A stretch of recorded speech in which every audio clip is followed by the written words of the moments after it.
So this is yarrow, our herb of the month. These are the leaves on a stem, and normally what I will do to preserve yarrow is pull the leaves off this stem and dry them.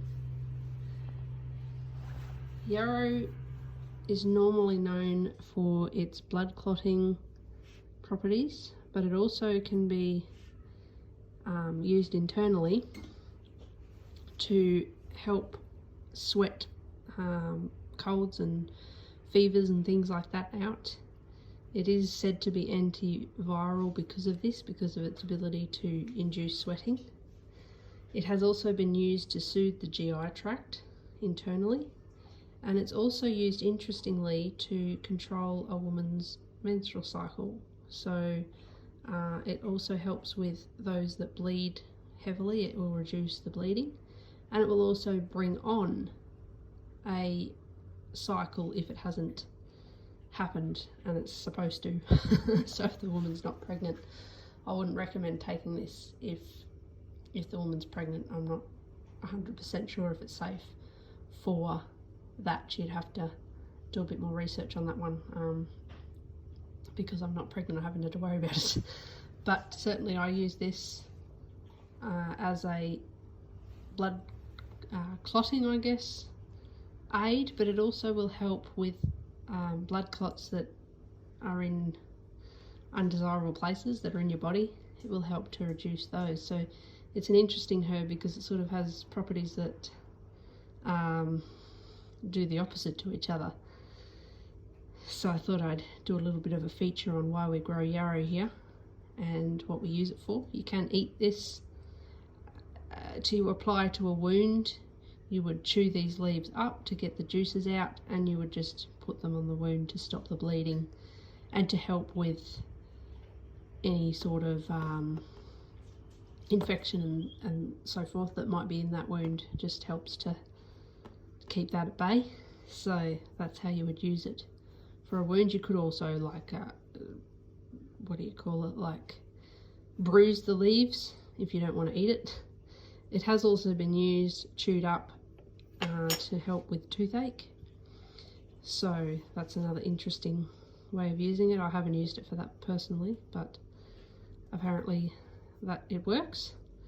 So I will try that next time I have a toothache. Chew on these leaves and see what happens. To grow yarrow, it's really, really simple. You just take the edge of the plant, you dig down, there's a root, and you just pull that up and move it to where you want it to be.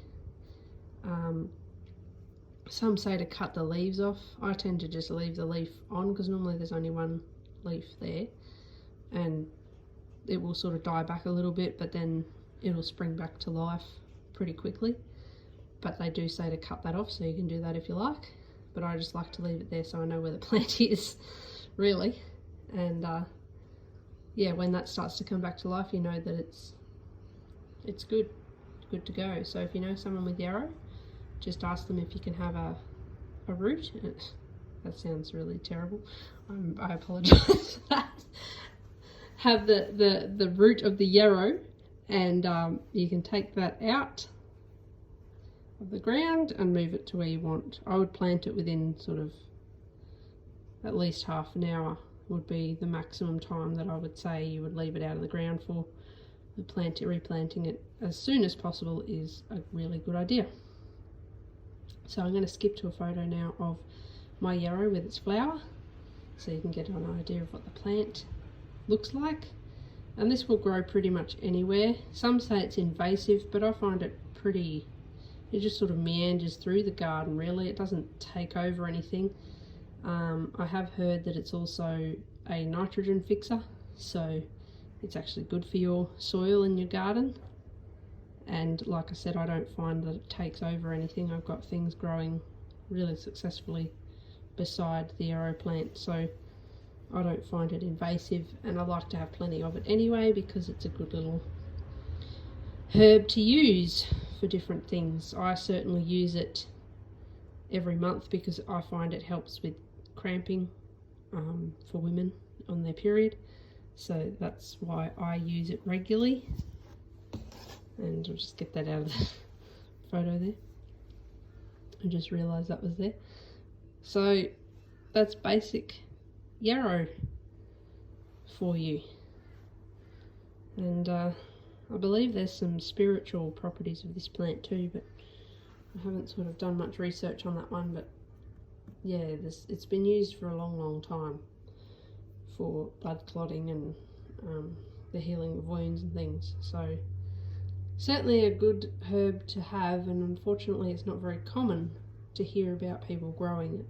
I'm not sure why that is. Like, it's not like parsley or mint or any of those things. It doesn't have a smell.